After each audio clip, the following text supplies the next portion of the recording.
પહેલા અમદાવાદ કેવું હતું? પહોંચી શકતા નથી, ત્યાં ઇઝીલી જઈ શકાતું. તો પોળની અંદર નાનો ગરીબ માણસ પણ રહેતો હતો, મધ્યમ માણસ પણ રહેતો, મિલ માલિક પણ રહેતો હતો.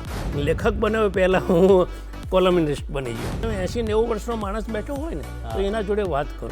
80-90 વર્ષનો માણસ તો આપણે 100 વર્ષનો ઇતિહાસ બની જાય. પણ માણસ એ યુવાન માણસ એ પણ પોતાની એક હોબી રાખવી જોઈએ. હોબીથી માણસ ફ્રેશ થાય છે. એટલે હું ડેન્ચિસ એટલા માટે દંતકથા નથી, પણ એક ડેન્ચિસે લખેલી એક સાચી વાર્તા છે. વાહ વાહ. ગુડ મોર્નિંગ ગુજરાતમાં હાર્દિક સ્વાગત છે મિત્રો તમારું. આ અમદાવાદ એક મજાનું શહેર છે. અમદાવાદની એક અલગ રીત છે, અમદાવાદની એક અલગ ઓળખ છે, એક અલગ ઇતિહાસ છે. અને એના માટે આપણા કવિ, આપણા સૌના ચહિતા અવિનાશભાઈ વ્યાસે બહુ સુંદર પંક્તિઓ લખી છે. એનાથી શરૂઆત કરીએ. અમે અમદાવાદી, અમે અમદાવાદી, અરે જેનું પાણી લાવ્યું તાણી ભારતની આઝાદી ભાઈ. અમે અમદાવાદી, અમે અમદાવાદી. અને એમાં આપણી જે અમદાવાદની પોળો છે એનું જે વર્ણન છે એ શબ્દો કમાલના છે.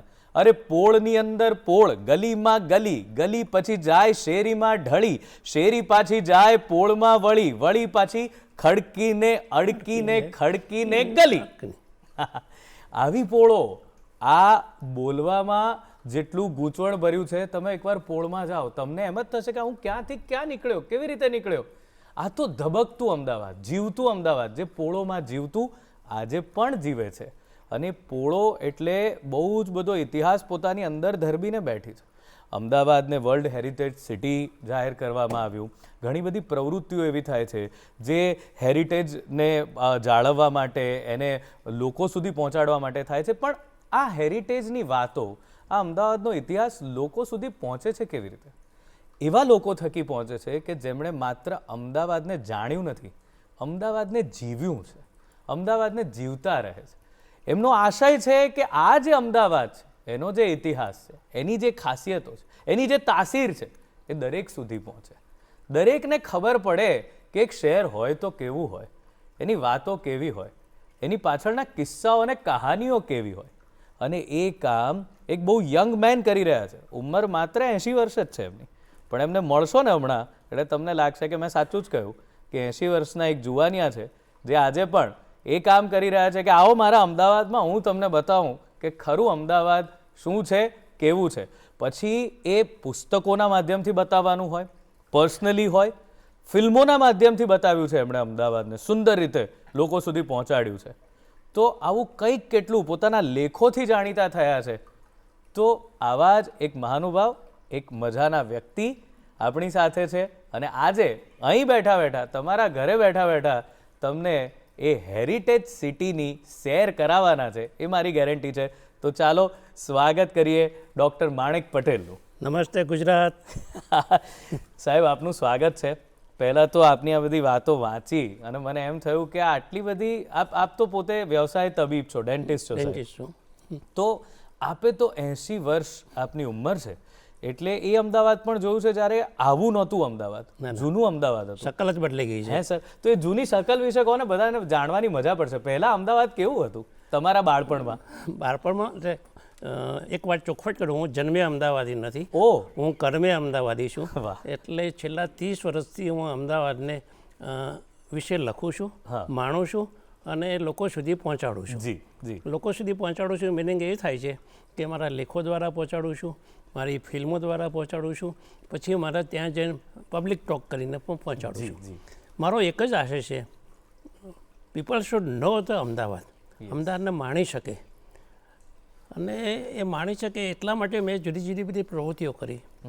અને 30 વર્ષ દરમિયાન જુદા જુદા માધ્યમોમાં સીધી 93માં એટલે 1993માં મેં અમદાવાદની એક સરસ મજાની એક સ્ટોરી 1 વર્ષ સુધી ચાલી.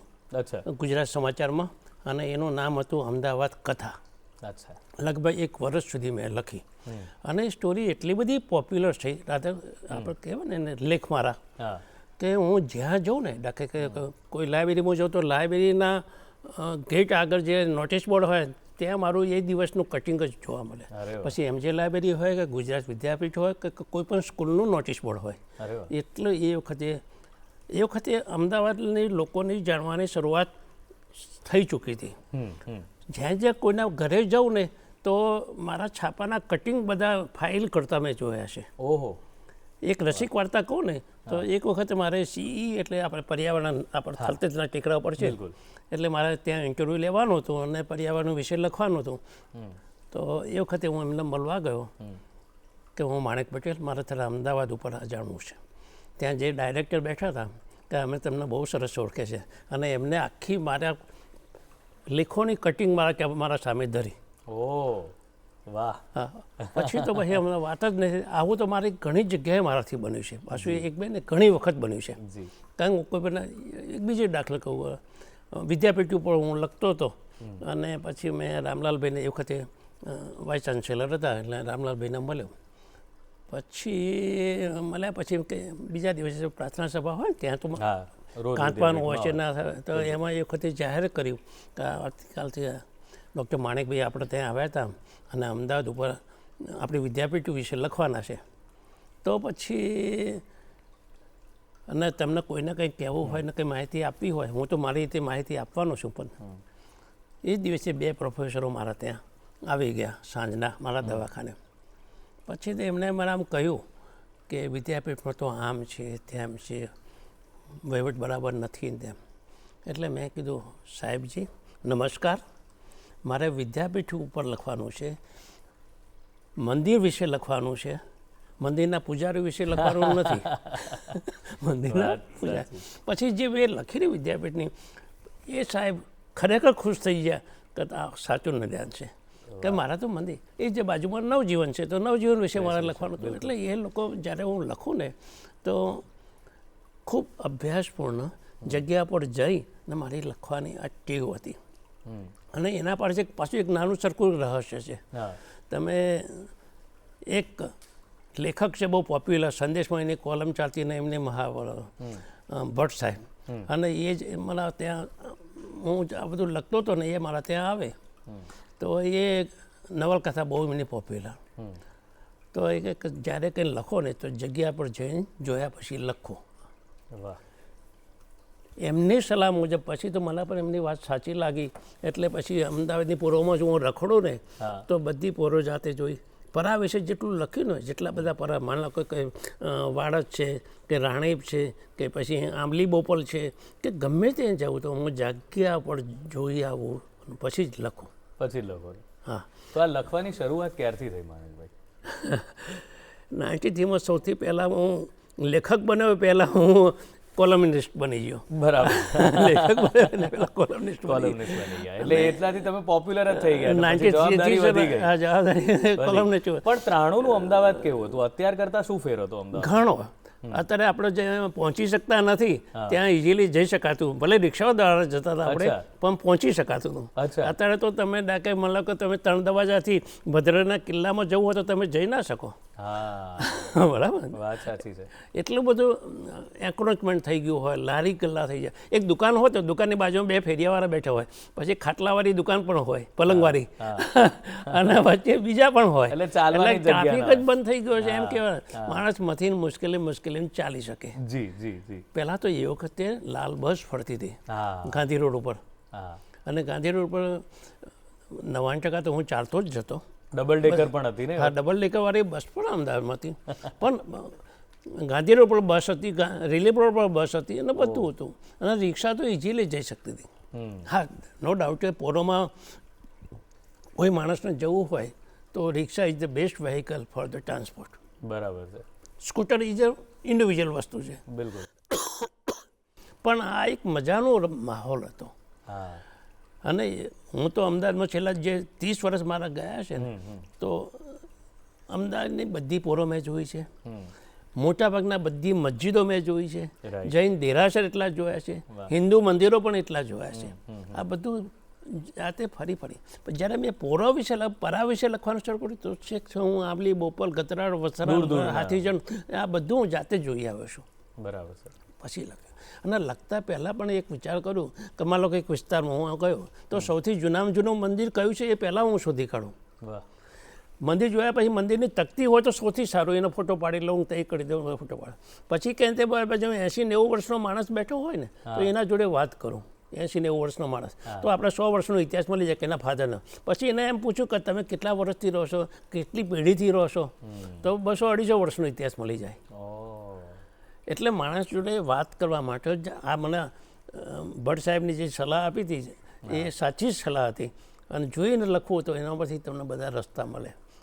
એ પણ એમની નોવેલમાં ખૂબ લખતા, જગ્યા જોયા પછી જ લખતા. જી. તો આ જે અમદાવાદની વાત કરીએ ખાસ કરીને પોળોની, તો એના દરેક મોન્યુમેન્ટ, એની દરેક જગ્યા એનો એક અનોખો ઇતિહાસ છે, જે એટલે જ કદાચ આ વર્લ્ડ હેરિટેજ સિટીમાં આને શુમાર કરવામાં આવ્યો છે. તો એ પોળો વિશેની રસપ્રદ વાતો કરો ને સાહેબ. પોળની વાત કરીએ તો અમદાવાદમાં લોકો પોળો જોવા આવે છે. હા, પોળો જોવા કેમ આવે છે કે અમદાવાદની પોળનું સ્થાપત્ય કહું છું બહુ યુનિક છે. મને લાગે કે અમદાવાદમાં જ્યારે બાદશાહ એટલે સુલતાન અહમદ શાહ આવ્યો ત્યારે તે તો પાટણથી આવેલો, પણ પાટણમાં પણ પોળો છે. પાટણમાં એ પોળને પાડા કહે છે. પાટણમાં પોળને પાડા કહે છે. પણ અહીંયા પણ એ જ પોળનું સ્થાપત્ય અહીંયા. પણ જ્યારે અમદાવાદમાં સુલતાન આવ્યો ત્યારે એના માણસો જે પહેલી પોળમાં જે રહેવા ગયા એનું પોળનું નામ પડ્યું મુહૂર્ત પોળ. એ માણેક ચોકની બાજુમાં છે. માણેક ચોકની બાજુમાં મુહૂર્ત પોળ. પછી જે પોળનું જે બંધારણ છે, સ્થાપત્ય છે, બહુ યુનિક છે. તમે એના માટે કહી જે પોળનો મેઇન દરવાજો અને છેલ્લો દિવાલ તમે જોશો તો એની રચના એવી જાતની છે કે અમદાવાદ ગરમ શહેર છે, પણ છતાં પણ પોળની અંદર ગરમી ઓછી લાગે. 5-10 ડિગ્રીનો તફાવત પડે. ઓહો. કેમ તફાવત પડે? એને કે અહીંનું બાંધણીની શરૂઆત, છેલ્લી દિવાલ, 2 મકાન વચ્ચેની જાડી દિવાલ, 2 મકાન વચ્ચેની જાડી દિવાલ. આ જે બાંધણી છે ને એટલી બધી યુનિક છે ક્યાંય તમને જોવા નહીં મળે. અને એ પોળની બાંધણીની સાથે સાથે મતલબ કે પોળની બાંધણી આગળ મેઇન ગેટ આવે, મેઇન ગેટની આગળ બાજુમાં ઉપર પહેલો માળ હોય, તો મેઇન ગેટની બાજુ નીચે દરવાજો હોય, ઇમરજન્સીમાં ગમે ત્યારે બંધ કરી શકાય. ઉપર દરવાજો હોય એટલે વોચમેન ઉપર રહી શકે, પગી ઉપર રહી શકે, બરાબર ને. પછી અંદર જે આવો ને પછી ઘર શરૂ થાય. તમે હાલમાં કોઈ ઘર શરૂ થાય ને તમે જોજો બારણાની બાજુમાં જ તમને ટોયલેટ જોવા મળશે. બારણાની બાજુમાં જ. તો એ જમાનામાં ટોયલેટ નહોતા, પણ જ્યારે ટોયલેટની પ્રથા શરૂ થઈ તો બહારની બાજુ ટોયલેટ રખાય. તો એક હાલમાં પણ બધા જ મકાનોમાં ટોયલેટ બહારની બાજુ છે તમને જોવા. તો બહાર ટોયલેટ તમે જોશો ટોયલેટ બધા ઊંચા છે. તો કેમ ઊંચા છે કે ટોયલેટની નીચે ખાડો રાખવામાં આવે, જગ્યા રાખવામાં આવે. તે વખતે પતરાના ડબ્બામાં ટોયલેટ થતું. પતરાના ડબ્બામાં ટોયલેટ હતું. તો બહારનો માણસ એક વર્ગ જે છે એ ડબ્બા લઈ જાય, માથે ઉપાડે અને બાજુમાં મેલા ગાડી હોય ત્યાં મેલા ગાડીમાં નાખી આવે. પછી એક મેલા ગાડી પણ હતી, તે બધું બહાર એ ગાડી દ્વારા બહાર જાય. પણ આ સમય જતાં પતરાના ડબ્બા બંધ થયા, પછી ડ્રેનેજ શરૂ થઈ અને ગટર વ્યવસ્થા થઈ, પણ ત્યારના બધા ટોયલેટ બહાર છે. બીજી વાત જુઓ તો આગળનો જે ભાગ ખડકી, પછી જે બાજુ જૂના જમાનામાં ભેંસો હતી કે જે વરદ હતા, અત્યારે બધું પાર્કિંગ તરીકે વપરાય. સાયકલ પાર્ક કરવી હોય, સાયકલ પાર્ક કરવી હોય એના જેવું. પછી વચ્ચે આવે ખુલ્લી જગ્યા, કોર્ટયાર્ડ કે આપણે અંગ્રેજી ભાષામાં, ખુલ્લી જગ્યા, ઓપન ટુ ધ સ્કાય. પછી થોડો ભાગ ઊંચો આવે એને પરસાર કહે. પરસારની બાજુમાં નીચે બેસીને રાંધી શકાય એવું રસોડું હોય. નીચે બેસીને રાંધી શકાય એવું. ઉપરથી એનો ગેસ બહાર નીકળે કે આપણે શું કહેવાય ધુમાડો બહાર નીકળે એવી રીતે ધુમાડિયું હોય. આ બધું એ જમાનામાં હતું. પછી પરસાર પછી બાજુનો વચલો ખંડ આવે, ત્યાં પાણીનું પાણીયારું હોય. અને છેલ્લો ખંડ આવે એ એમનો બેડરૂમ, અને પાછળ 2 નાના જ જારિયા હોય હવા ઉજાસ માટેના. જે ખુલ્લો ચોક કોર્ટયાર્ડ કીધું ને એમાં બહુ સરસ વાત કરું તો ત્યાં પાણીના ટાંકાનું ઓપનિંગ હોય. પાણીના ટાંકાનું ઓપનિંગ એટલે ઉપરથી ઢાંકી દીધેલું હોય. પણ જ્યારે વરસાદ આવતો હોય ત્યારે એ સિઝનમાં ઉપરનું ધાબું એટલે ચોખ્ખું થઈ જાય. પછી જે મહિનાનું જે પાણી હોય ચોખ્ખું પાણી એ ટાંકામાં જાય. અને એ ટાંકા 12 મહિના પીવા લાયક, રાંધવા લાયક પાણી વપરાતું. આપણને તકલીફ પડી છે પાણીનો નો વોટરની, પણ એ લોકોને તકલીફ નથી પડતી કારણ કે દરેક ઘરમાં ટાંકા હતા. આજે પણ અમદાવાદમાં એસીને દરેક ઘરમાં છે, ત્યાં 70થી 80% ઘરમાં એસી નથી. એટલે કે ગરમીનું કંટ્રોલ ત્યાં થાય છે. તોય ઠંડક લાગે છે. એ પક્ષ જમાનામાં ત્યાં જે ગટર વ્યવસ્થા થઈ, વસ્ત્રાપુર ડૂબી ગયું છે, મહેમદાબાદ ડૂબી ગયું છે, બધા ગામમાં પાણી ભરાયું પણ શહેરની અંદર પાણી નથી ભરાયું. એટલી સરસ ગટર વ્યવસ્થા જે રણછોડલાલ છોટા વખતમાં થઈ, એનું મૂલ્યાંકન લંડન સુધી પહોંચેલું. ઓહો, અચ્છા. હા, લંડન સુધી પહોંચેલું. આજે પણ તમે આમ સર્ટિફાઈ કરી શકો એ ગટરની વ્યવસ્થા આજે પણ સારી છે. અને તમે બીજી એક નોટ માત્ર કહું કે તમે જ્યારે પોલમાં નીકળો ને તો આવડા મોટા મોટા થાંભલા દેખાશે. થાંભલા દેખાશે, લોખંડના થાંભલા. તો ઉપરથી આમ જોશો ને તો એક એરો દેખાશે આમ, અને ઉપર પક્ષી બેઠું હશે. તો આ તમે જોશો ને આ જે થાંભલો છે ને એવો જ થાંભલા એવો દેખાય ને ઉપર પક્ષીનો બેઠું હોય અને એરો દેખાય. એનો અર્થ એવો થાય છે કે આ ગટરનું પાણી એ દિશામાં જાય છે. અચ્છા. આવો તો બહુ યુનિક વસ્તુઓ છે બધી. ગટરનું પાણી એ દિશામાં જાય છે અને ગટર એટલી સરસ રીતે બનાવી છે, રિપેર કરવી નથી પડી. તો તમે અગત્યની વાત કરું, રિપેર નથી કરવી પડી. શહેરમાં બધી જગ્યાએ પાણી છે પણ શહેરમાં પાણી નથી ભરાતું. એવું સરસ મજાનું બાંધકામ એ સમયે થયું છે. ક્યાં વાત. તો આપને પોળ તો આ તો સ્ટ્રક્ચરલ બ્યુટી તમે કીધી, પણ અંદરના લોકો પણ બહુ મજાના છે, એ લોકોની વાતો પણ બહુ મજાની છે. અલગ અલગ પોળના પાછા નામ બહુ મજાના રસપ્રદ નામ હોય. જે માણસે બાંધી હોય એના નામે પોળ જનરલી બને છે. આકાશની પોળ એવી રીતે જે માણસ જ્ઞાતિની હોય તો જે જ્ઞાતિ સમુદાય ત્યાં રહેતો હોય તો એની પોળ, બરાબર ને. એટલે પછી કોઈ કંઈ ના થયું તો કોઈ ઝાડ ઉપરથી નામ પડી હોય,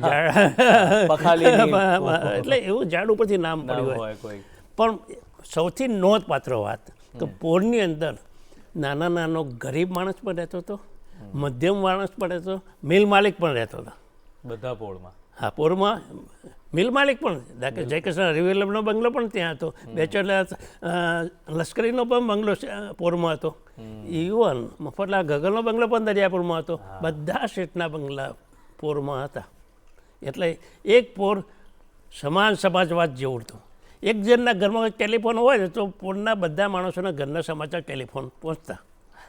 અત્યારે તો ઘરે ઘરે ત્યાં ટેલિફોન, પણ એક વખતના ઘરમાં કોઈના ત્યાં હોય સમાચાર.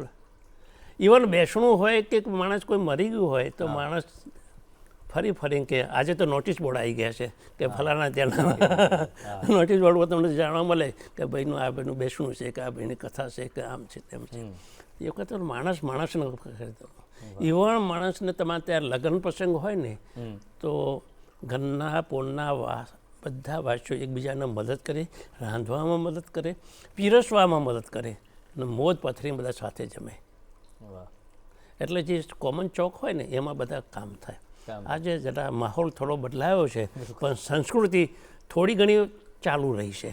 એટલા માટે જરા વર્લ્ડ હેરિટેજનો દરજ્જો આપવાનો હતો તો એમાં લિવિંગ હેરિટેજનો એક મુદ્દો ધ્યાનમાં રાખવામાં આવ્યો છે. આ લિવિંગ હેરિટેજ પોળનું જે જીવનશૈલી છે ને એના ક્રેડિટમાં લેવામાં આવી છે. વાહ, ક્યાં વાત. બહુ મજાની વાતો ચાલી રહી છે અને આપણને ખરેખર જાણીને આનંદ થાય કે આટલા વર્ષો પહેલાં પણ આ રીતે આ પ્રકારની સ્ટ્રક્ચરલ વસ્તુઓ, આ પ્રકારનો સમન્વય, આ બધી વસ્તુઓ હતી. અને ખરેખર હજુ તો ઘણી બધી વાતો, ઘણી બધી વસ્તુઓ જાણવાની બાકી છે માણેકભાઈ પાસેથી. તો બસ અત્યારે સમય છે વિરામનો, તો મળીએ વિરામને પેલે પાર.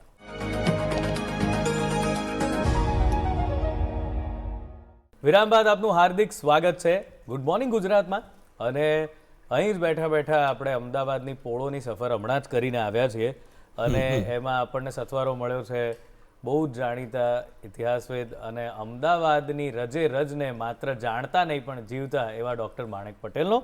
તો સાહેબ ફરી એકવાર આપણે વાત કરવાની છે અમદાવાદની. તો સર, અમદાવાદના લોકો સાથે આ તમે આટલું બધું ફરો છો, કારણ કે એક છે કે આ તમારું પેશન જ કહી શકાય, કારણ કે વ્યવસાય ફરું છું. બિલકુલ, કારણ કે તમે ડેન્ટિસ્ટ છો, લોકો કંઈક એટલે સાદું કંઈ નોકરી કરતા હોય, તમે તો તબીબ છો અને તો પણ તમે આ બધો સમય કાઢો છો. તો અઘરું, આજે લોકોને એવું બહુ શબ્દ બહુ બોલતા હોય છે કે ના ના મારી પાસે સમય જ નથી યાર, હું કેવી રીતે, તમે કેવી રીતે સમય કાઢો છો અને શું કરો છો? પહેલી તો વાત એ કરું કે હું ફૂલ ટાઈમ ડેન્ટિસ્ટ છું. ફૂલ ટાઈમ ડેન્ટિસ્ટનું મિનિંગ એવું થાય કે હું સવારે પણ પ્રેક્ટિસ કરું છું 9 થી 12, સાંજે પણ 5 થી 8 પ્રેક્ટિસ કરું છું. વચ્ચેનો જે ગાળો છે એ ગાળામાં હું બહાર નીકળી પડું છું. અને બહાર નીકળીને પછી 5 વાગે દવાખાને ગમે ત્યાં હોય તો 5 સવા 5 સુધી હું પાછો આવી જાઉં. રાઈટ. પછી રાત્રે લખવા વાંચવાનું ને આ તે બધું હોય. પણ જે માણસનો એક વસ્તુ છે જેને તમારી કોઈ પણ હોબી હોય, પછી ફોટો પાડવાની હોય કે પુસ્તક વાંચવાનું હોય કે પછી તમે કહો માનો કે પુસ્તક વાંચતા તમે ગાડીમાં જાઓ તો પુસ્તક વાંચી શકો છો, બ્રેક પડતો હોય ત્યારે પણ પુસ્તક વાંચી શકો છો, રાત્રે સુધા ઊંઘ ના આવતી હોય તો પછી બિફોર ધ બેડ તમે પુસ્તક વાંચી. એટલે એક શોખ તમે કેળવો તો એના પાછળ તમે સમય ચોક્કસ કાઢો, પણ you must have the some hobby. હું દરેકને આ જ સલાહ આપું, કોઈ પણ માણસ છે, યુવાન માણસ એ પણ પોતાની એક હોબી રાખવી જોઈએ. હોબીથી માણસ ફ્રેશ થાય છે. વાહ. એક પોતે રૂટીન કામ કરે છે, મતલબ કે હું મારો દવાખાનામાં કામ કરું છું, પણ મારી જે વસ્તુ મતલબ કે પેશન્ટ નથી ને હું ફ્રી બેઠો છું તો મને તરત લખવાનું કામ થઈ જાય. ઇવન એમ હું અધૂરું વાક્ય પણ હું લખી પૂરું કરી શકું છું. કોઈ પણ દર્દી આવે તો હું મારું તરત આમ પાનું બંધ કરી દઉં. પણ એટલે તમારા શોખ માટે તમે ટાઈમ કાઢો એ ચોક્કસ બને, પણ શોખ હોવો જોઈએ, પેશન હોવું જોઈએ. આ મુદ્દાની વાત છે. પછી તો તમને એમ જ લાગે મારી જોડે ટાઈમ નથી, પણ તમે હોબી કરો તો ટાઈમ નીકળશે. ક્યાં વાત છે સર. તો સર પુસ્તકો પર જઈએ. આપણે પુસ્તકો જે લખ્યા છે એની વાત કરીએ. એમાં કયા કયા વિષયો છે, કયા વિષય પરના પુસ્તકો છે? જ્યારે મેં કોઈ પહેલું દૈનિક ગુજરાત સમાચાર આવ્યું ને તો એ વખતે મારું ઇતિહાસ ઉપર જ હું લખતો હતો. એટલે મેં ઇતિહાસ નામ લખવું એના કરતાં પછી અમદાવાદ કથા નામથી પહેલું પુસ્તક બહાર પડ્યું. અરે વાહ. એમાં ઇતિહાસની વાત છે. અને પછી ઇતિહાસ એવી જાતનો મેં લખ્યો ને એમાં ક્રમબદ્ધ, અને એમાં 2 વિદ્વાનોને મને બહુ મદદ મળેલી. કેકા શાસ્ત્રી પોતે. મારું એ પુસ્તકનું આખું વાંચી ગયા હતા. પ્રૂફ પણ એમને જાતે વાંચ્યું છે, સુધારી પણ મને એમને આપ્યું છે. હું એટલો નસીબદાર કરું છું મારી જાતને કે કેકા શાસ્ત્રીએ મારું પુસ્તક વાંચ્યું. અને એ પુસ્તકનું મૂલ્યાંકન બીજા વિદ્વાન પુરુષોત્તમ માવલંકર સાહેબ આખી વાત પુસ્તક વાંચ્યા પછી એમને એક વાક્ય એવું લખ્યું છે સરસ કે આ દંતકથા નથી. એટલે હું ડેન્ચિસ એટલા માટે કહું, આ દંતકથા નથી, પણ એક ડેન્ચિસે લખેલી એક સાચી વાર્તા છે. અને કેકા શાસ્ત્રી એવું મને લખી આપ્યું જે મને આજે પણ અહોભાવ થાય છે કે ગાંધીજી હતા ને કે કિસાન, સાદો માણસ, ખેડૂત માણસ વાંચી શકે, સમજી શકે એવી ભાષા ગાંધીજી માનતા. માણેકભાઈની પણ આ સ્ટાઇલ છે, ગાંધીની સ્ટાઇલથી લખેલું પુસ્તક છે. Thank you Keka Shastriji. પછી એ વખતે પછી દિવ્ય ભાસ્કર સર આવ્યું તો દિવ્ય ભાસ્કર વાળા પર મને લઈ ગયા અને પાછું અમદાવાદ ઉપર લખવાનું શરૂ કર્યું. એ વખતે મારી કોલમ હતી મીરાતે અમદાવાદ. હા, મીરાતે અમદાવાદ. મીરાતેનો મિનિંગ થાય છે આકાશ. બીજો મિનિંગ થાય છે દર્પણ. ત્રીજો મિનિંગ થાય છે આપણે ઉપરથી દર્શન કરીએ તે. એટલે અમદાવાદ કેવું છે, કેવી રીતે દેખાય છે, કેવી રીતે થઈ રહ્યું છે.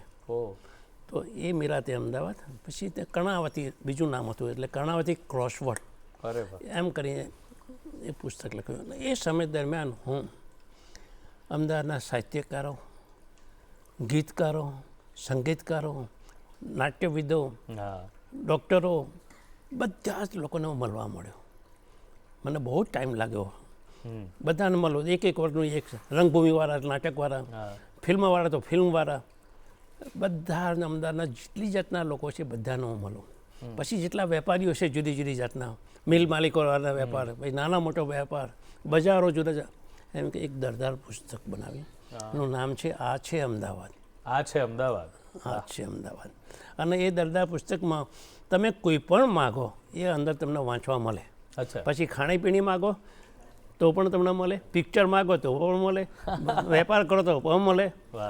અને મારા માટે બહુ આનંદની વાત કરું ને તો એ પુસ્તકના 10 થી 12 રિવ્યૂ થયા, છપાયા પુસ્તક, એ પણ મીડિયામાં. કોઈ પણ મેગેઝિનમાં તો છપાય બરાબર. ડાકે માના કે કુમારમાં છપાય એ વ્યવહારિક વાત છે, અખનાનમાં છપાય એ બધી વાત છે બધી. પણ છાપા બધા છાપામાં એ પુસ્તકના રિવ્યૂ આ છે અમદાવાદના. એક માણસને કહીએ ને આપણે ઝવેરીલાલ મહેતા.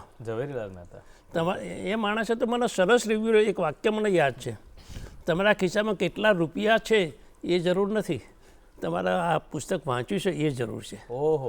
આ ઝવેરીલાલ મહેતાના શબ્દો છે. ઇવન વિનોદ ભટ્ટની વાત કરીએ ને તો એ માણસે તો એટલું ભયંકર ચિત્રલેખામાં રિવ્યૂ લખેલો, આ છે અમદાવાદ ને આ છે માણેકલાલ. આજે માણે એટલે આજે તમે માણે અમદાવાદને એટલું બધું જીવ્યા છો કે તમે એકાકાર થઈ ગયા છો એની સાથે. ના એટલા માટે કે આઈ લવ અમદાવાદ. અને હું લોકોની આંખોમાં હું અમદાવાદ જોઉં છું. વાહ. એટલે કે માણસને અમદાવાદની એની પ્રવૃત્તિ સાથે કયો રીતે સંકળાયેલો છે. તમે મારા લોકો નાટકનું કામ કરો છો તો હું નાટકને હું તમારી આંખમાં નાટક જ જોઉં કે તમે કઈ જાતનું કામ કરો છો, કઈ જાતે ફેલાયેલો છો, તમારી શું હોબી છે. અને એ ઇતિહાસ મારે જાણવાની બહુ ઈચ્છા થતી હોય છે. લોકો તો તમે તો તમને તો મળીને આનંદ થાય, પણ તમે જે કામ પ્રવૃત્તિ કરાયો છે એવું માન લો કે તારક મહેતા મારા ત્યાં આવ્યા. તો તારક મહેતાને એક તો મોટી પર્સનાલિટી છે, બરાબર, મારા દવાખાનામાં ઘણી વાર આવે. તો તારક મહેતાને જે પ્રવૃત્તિ કરતા હતા, એમનું ઘર ક્યાં હતું, શું હતું, એ બધું જાણવું મારા માટે અગત્યનું છે. આ તો ખાલી ઓફ ધ રેકોર્ડ વાત કરીએ તો તારક મહેતા મારા ત્યાં વારંવાર આવ્યા તો હું મારી વારંવાર મને પૂછે કે ડાયરેક્ટર સાહેબ મારી ફી તો કહો તમે. એટલે પછી હું કહું કે ડૉક્ટર ભટ્ટ સાહેબે અતુલભાઈ આ ફી આપી દીધી છે. ના ના ના, કે એ તો ના બને, અતુલભાઈ જોડેથી ફીસ નહીં લેવાની હોય, મારે જ આપવાની હોય. પછી તો એક દિવસ છે ને કોથળો ભરીને પુસ્તકો લાવ્યા. અરે વાહ. 65 પુસ્તકો એમના પોતાના લિખિત હતા અને મને બધા બ્રાન્ડની પુસ્તકો મને આપ્યા. પછી 2-3 મહિના સુધી બધા પુસ્તકો આ ગો થ્રુ અને એમાંથી મેં આત્મકથા એકલી એમની મેં રાખી, બાકીના બધા પુસ્તકો મેં લાઇબ્રેરીમાં આપ્યા. વાહ. એટલે આવો જે લેખકોનો પ્રેમ, સાહિત્યકારો, તમે સાહિત્યકાર છો, નાટ્યવિદ છો, તો બરાડી સાહેબ પણ તમે ઓળખતા હશો. હસમુખભાઈ બરાડી ચીરુચામ પાઇપ રાખે ને તે રાખે, એમના મેં પાઇપ સાથે ઘણીવાર જોયેલા છે. પણ મારા દવાખાને આવે ને તો એ મારા માટે આનંદની વસ્તુ છે. કોઈ પણ સાહિત્યકાર આવે તો. સાહેબ આપે એ કીધું કે અમદાવાદના આંખોમાં દેખાય છે, તો આજે પેલું કટિંગ ચા વાળી જે વાત છે, તો અમદાવાદીને જો એક વાતમાં કહેવું હોય કે અમદાવાદી કોણ, તો એ શું કહી શકો તમે? પહેલાં તો કટિંગ ચાની વાત કરી લઈએ. મોર્નિંગ છે એટલા માટે ચા પીવી જોઈએ, પણ આપણે ચા અડધી પીશું. કે અડધી ચાનો મિનિંગ એવો થાય છે કે અગાઉના જમાનામાં એકબીજાને મારી નાખવા માટે ઝેરનો ઉપયોગ થતો. ઓહો, હા, બરાબર. અને ઇતિહાસમાં બધી ઘણી નોંધો છે. એમાં હું કહું છું ને, એકબીજાને મારી નાખવા માટે ઝેર નોંધ. હવે એનો એ માણસે ઝેર નાખ્યું નથી તો આપણે કઈ રીતે પારખવું? એકલો માણસ ટેસ્ટ કરે તો તકલીફ, બરાબર, બીજો ટેસ્ટ પણ કઈ રીતે થાય? એટલે અડધું શેર કરીએ. અડધું શેર કરીએ અને અડધું શેર કરો એટલે કટિંગ થાય. એનું નામ એટલે લારી પડે કટિંગ કહો એટલે 2 ચા મળે એકમાંથી. પણ વાસ્તવમાં આ હસવાની વાત છે, પણ મૂળભૂત વાત એ છે કે માણસ અમદાવાદનો થોડો કરકસર્યો છે. બરાબર. અમદાવાદ ઉપર ઘણા હુલ્લડો થયા, ઘણી વાર બધી આમ થયું, માણસ કરકસર કરતો શીખી ગયેલો, એમાંથી કરકસર. પણ માણસ કરકસર્યો છે પણ દિલનો ઉદાર છે. તમને એક સરસ દાખલો આપું. સરદાર વલ્લભભાઈ પટેલ અને કસ્તુરભાઈ અને બધા ઘણા માણસો અમદાવાદમાં રેલ હોનારત થઈ હતી અને ઘરેથી પૈસા ઉઘરાવતા હતા. એમાં આપણા અમિત અંબાલા ચિત્રકાર છે, કદાચ નામ સાંભળ્યું હોય તો. કસ્તુરભાઈ શેઠ અને સરદાર વલ્લભભાઈ એમના ઘરે ગયેલા. અમિતભાઈ મને કહેલી જ વાત છે, હું મારા ખિસ્સાની વાત નથી કરતો.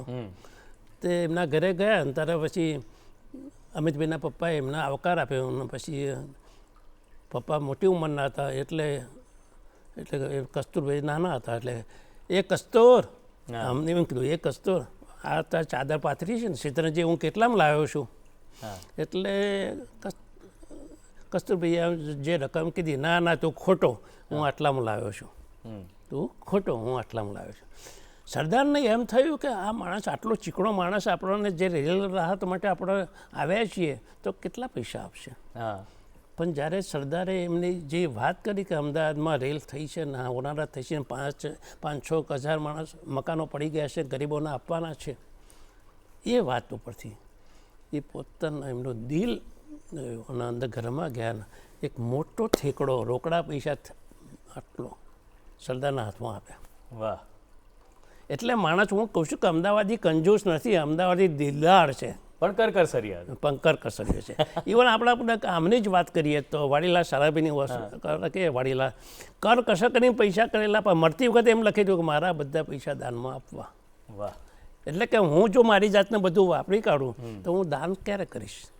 ક્યાં વાત, એટલે સેવ કરતા અને પછી લોકોને ચેરિટી કરતા. ક્યાં વાત. સર, અમદાવાદ આખું ફર્યા છો, અમદાવાદમાં સૌથી ગમતી જગ્યા સ્થળ કયું? અમદાવાદમાં મોટી સંખ્યામાં મંદિરો છે, હા, મોટી સંખ્યામાં મસ્જિદો છે, દેરાસરો પણ એટલા જ છે અને આ બધા સંસ્થાઓ પણ એટલી જ છે, પોરો પણ એટલી. પણ મારા દિલમાં વસેલું એક સ્થળ એકમાત્ર ગાંધી આશ્રમ. ઓહ, વાહ, ને ગાંધી આશ્રમ એક આજે લોકલ નથી, આજે એક ગ્લોબલ છે. યસ, ગ્લોબલ એટલા માટે કહ્યું કે નરેન્દ્રભાઈ મોદીએ 5 દેશના વડાપ્રધાનોને જાતે ફરીને ગાંધી આશ્રમ બતાવ્યો છે. બીજી વસ્તુ, તમે ગાંધી આશ્રમમાં જ્યારે હું પોતે પગ મૂકું છું ને એમના ઘરમાં, એટલે હૃદયકુંજમાં, હૃદયકુંજમાં, તો મારું મસ્તક એકદમ નમી જાય છે, અહોભાવ થાય છે. અને જ્યારે તમને અહોભાવ થાય એટલે શાંતિનો અનુભવ થાય, શાંતિનો. અને તમને આમ એવો મંદિર જેટલો ભાવ થાય. એટલે મારા માટે ગાંધી આશ્રમ નથી, એ મારા મન એ ગાંધી મંદિર છે. તમે એને જે ગાંધીજીની જે પ્રાર્થના ભૂમિ છે ને, તમે એક પગ કાઢીને ચંપલ કાઢીને 5 મિનિટ તમે આમ એક આંટો મારો ને તો તમને પોતાને પણ વાઇબ્રેશન ફીલ થશે. એ ગાંધી ભૂમિ એ વાઇબ્રેશન ભૂમિ છે. વાહ, એમ નથી. અને આ ગાંધી આશ્રમનો તો એક ખૂણો હું ફર્યો છું અને એના પર મેં ઘણું લખ્યું છે. ગાંધીજી અમદાવાદમાં જ્યાં જ્યાં ગયા છે એ બધા ઘર હું જોઈ આવ્યો છું. અરે વાહ, જ્યાં જ્યાં ફર્યા છે એનું મેં ડોક્યુમેન્ટેશન કર્યું છે. એમને ગાંધીજીએ જે જે પ્રવૃત્તિ કરીને જે માણસોના ઘરમાં રહ્યા, જે વ્યક્તિઓ મળ્યા, એમના પરિવારજનોનો હું મળ્યો છું. વાહ, એટલે ગાંધી આશ્રમ એ આશ્રમ નથી, પણ મારા માટે ગાંધી મંદિર છે. ક્યાં વાત. બીજું જ આવું એક સ્તર છે મારા માટેનું, સરદાર વલ્લભભાઈ પટેલનું ઘર. જી, જી, હવે લાલ દરવાજા ખરું ને, કોંગ્રેસ હાઉસની એક્ઝેક્ટ સામે, આ બાજુ ગુજરાત ક્લબની બરાબર સામેનું ઘર, એક્ઝેક્ટ બીજું મારા માટેનું લોકપ્રિય સ્થળ છે.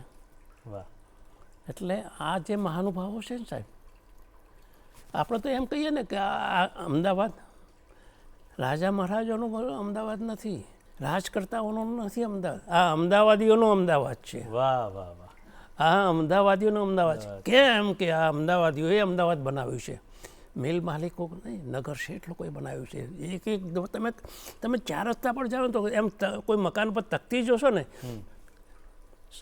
કોઈ પણ દવાખાનું હશે, પુસ્તકાલય હશે, શાળા હશે, તો એક દાતાનું નામ હશે, અમદાવાદીઓ બનાવેલું નામ છે.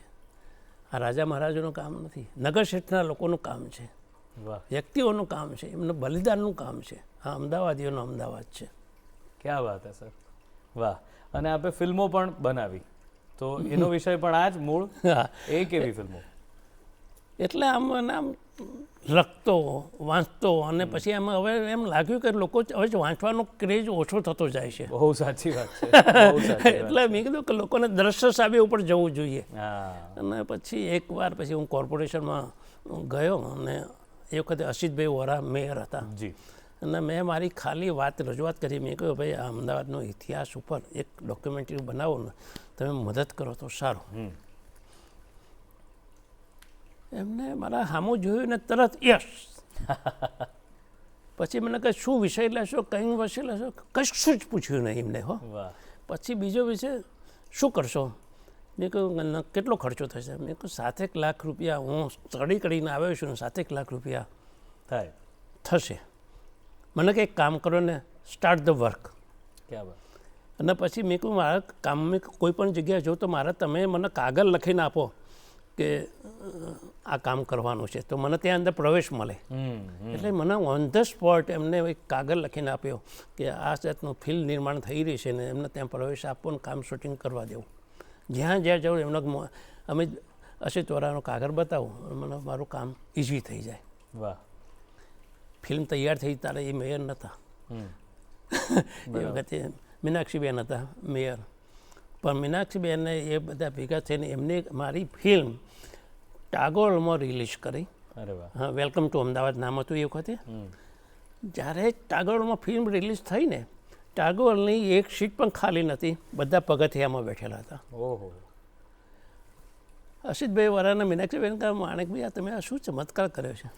પણ જ્યારે ફિલ્મ પતીને ત્યારે લોકોએ વાહ વાહ કરેલી, એનો મને આનંદ છે કે આજે એ ફિલ્મ અમદાવાદ મારા યુટ્યુબ ઉપર છે ને, એનું મેં પછી એનું રિવિઝન કર્યું, નવી એડિશન બહાર પાડી, એનું નામ પડ્યું છે અમદાવાદ ગાથા. ગાથા. અને 3 લાખથી વધુ લોકોએ તો જોઈ છે. ઓહો. 3 લાખથી વધુ લોકોએ જોઈ છે. વાહ. પછી ગાંધી પર પણ મેં ફિલ્મ બનાવી છે, સાબરમતી કે સંત નામથી. અરે વાહ. પછી ગાંધી એટ અહેમદાબાદ. ગાંધી અને નરેન્દ્રભાઈ મોદી સાથે બે જોડીને એક પાછી એક બનાવી છે, સ્વચ્છાગ્રહ. આ ગાંધીજી નરેન્દ્રભાઈનો શબ્દ છે, બિલકુલ. સ્વચ્છાગ્રહ. એક પણ આવી ફિલ્મ બનાવી છે. વાહ. એટલે ફિલ્મથી મને શું થયું છે કે લોકોને થોડા સમયમાં જે રસિક માણસ છે એ આખી ફિલ્મ જોવે છે. જી. એ તો મને એને જે ફીડબેક આવે એના પછી ખબર પડે. જે પાસવણ કરવાવાળા છે એના નાના નાના રીલ પછી મેં બનાવવાના શરૂ કર્યા છે. નાના નાના રીલ, એટલે એક એક સ્ટોરી મુકાય એવી જાતનો શરૂઆત કરી છે. જે એનો ઓછો સમય છે એ નાના રીલ જોવે છે. રીલ્સ પણ આપણે રીલ શરૂઆત કરી છે. ક્યાં વાત. આખો ભગતની વાત આવે તો હું આખા ભગતની વાત કરું, તો નાની જ વાત લઈ લો ને વાત કરું, શરૂઆત કરું. બિલકુલ. એટલે મેં જે વાત કરી હતી શરૂઆતમાં એ સાચી જ છે કે તમે 80 વર્ષના યુવાન છો, કારણ કે અપડેટ થતા રહો છો, સમાજને શું જોઈએ છે, હવે શું કઈ રીતે પહોંચી રીલ બનાવો છો એટલે એ વાત સાચી છે. હા, એ વાત સાચી છે, રીલ બનાવો, કારણ કે અત્યારે એ જ જુએ છે લોકો ફટાફટ. અને એમાં જો આવી કોઈ સરસ અર્થપૂર્ણ રીલ આવે અને એ જો લોકો જોઈ લે તો કેટલું જાણવા શીખવા મળે આના વિશે. એટલે તમે અપડેટ થયા જ કરો છો સાહેબ. અને તો સર બસ હવે જતા જતા સમયના અભાવે આપણે છૂટા તો પડીએ, પણ એ પહેલાં આપને જો કંઈક કહેવું હોય 2 શબ્દોમાં 2 વાક્યોમાં અમદાવાદ વિશે, તો શું કહો કે જે લોકોને તમારા ઘરે આવતા મહેમાનને જેમ તમારું ઘર બતાવો છો, ખૂણે ખાંચરવાથી ઘર બતાવો છો, એમ અમદાવાદ બતાવો. વાહ. એમ અમદાવાદ બતાવો. કેમ કે આ વર્લ્ડ હેરિટેજ સિટી છે. તમે કોઈને અમદાવાદ બતાવો છો તો આ શહેરનું સ્ટેટસ વધશે. ક્યાં વાત, ક્યાં વાત છે સર. બહુ મજા પડી. આ છેલ્લી વાત ખરેખર યાદ રાખવા જેવી છે માણેકભાઈની, કે તમે જેમ તમારું ઘર બતાવો છો કોઈને, એમ અમદાવાદ આપણું ઘર છે. જે અમદાવાદમાં રહેતા હોય, તમે જે શહેરમાં રહેતા હોય, આમ તો આ દરેક શહેર માટે લાગુ પડે છે, પણ આવી જે હેરિટેજ સિટીઝ છે કે જે વર્ષોથી જળવાઈ રહી છે, એ બતાવો, જેથી કરીને આપણો સાચો ઇતિહાસ જે મહેમાન છે એના સુધી પહોંચે અને ખબર પડે કે આપણે કેવી ગૌરવવંતી જગ્યાએ રહી રહ્યા છીએ. તો સર ખરેખર આપને મળીને બહુ જ આનંદ થયો. આજે તો બધાને બહુ જાણવા મળ્યું અને મજા પણ પડી ગઈ. આપની સાથે અમે સફર કરી છે અહીં બેઠા બેઠા અમદાવાદની. Thank you very much sir, સમય કાઢવા. મારી પાસે તો હેરિટેજ વોક કરાવી દીધી. ક્યાં વાત છે, હેરિટેજ વોક કરી લીધી છે આજની સવારે. બસ મિત્રો, તો હવે રજા લેવાની છે, પણ આપણા નિયમ અનુસાર રજા લેતા પહેલાં ફરી એકવાર આપને અમારું ઈમેલ આઈડી એટલે જણાવીએ છીએ કે આપના પ્રતિભાવો અમને બહુ જ ગમે છે, તો મોકલો. અમારું ઈમેલ આઈડી છે goodmorninggujratshow@gmail.com. એની પર પ્રતિભાવ મોકલો. અને વાત કરી છે ગાંધી આશ્રમની માણેકભાઈએ, તો ગાંધી આશ્રમની વાત હોય તો ગાંધીજીને ખરા અર્થમાં ચાલો સંગીતમય શ્રદ્ધાંજલિ આપીએ, પણ જેમ માણેકભાઈ અપડેટ થાય છે કે લેખથી રીલ સુધી જે પહોંચ્યા છે, તો એવી રીતે જ એક જોગી એક્સપિરિયન્સ કરીને એક બેન્ડ છે જે એક નવા જ ફોર્મમાં વૈષ્ણવજનને રજૂ કરે છે. અને બસ, તો વૈષ્ણવજન, અમદાવાદ, મહાત્મા ગાંધી અને માણેકભાઈ એ બધાની સાથે તમને મૂકતા જઈએ છીએ. આવતા એપિસોડમાં ફરીથી મળીશું, ત્યાં સુધી રજા આપો. આવજો. વૈષ્ણવજન તો તેને કહીએ જે પીડ પરાઈ જાય રે. વૈષ્ણવજન તો એને કહીએ જે પીડ પડાઈ જાય રે. પર દુખે ઉપકાર કરે, પર દુખે ઉપકાર કરે તો એ મન અભિમાન ના આવે. વૈષ્ણવજન તો એને રે કહીએ. આ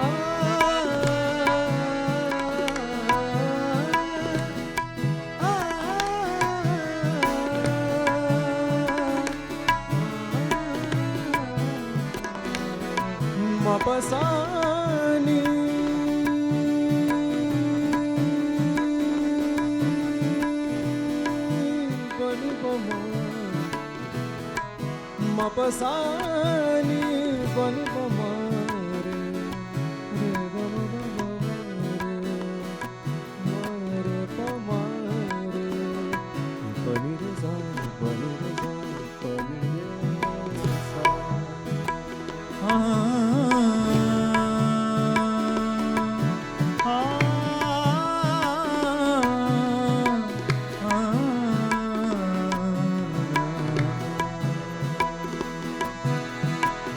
સકળ લોકમાં સહુને વંદે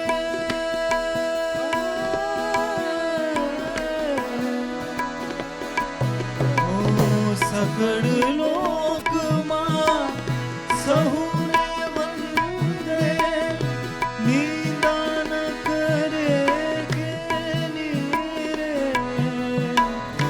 વાંચ કાચ મન નિશ્ચલ રાખે વાંચ કાચ મન નિશ્ચલ રાખે ધન ધન જનની તેરી રે વૈષ્ણવજન તો એ કહીએ છે પીડ પડાઈ જાણે રે પર દુખે ઉપકાર કરે તોય પર દુખે ઉપકાર કરે તોય મને અભિમાન ના રે વૈષ્ણવજન તો એને કહીએ છે પીડ પડાઈ જાને રે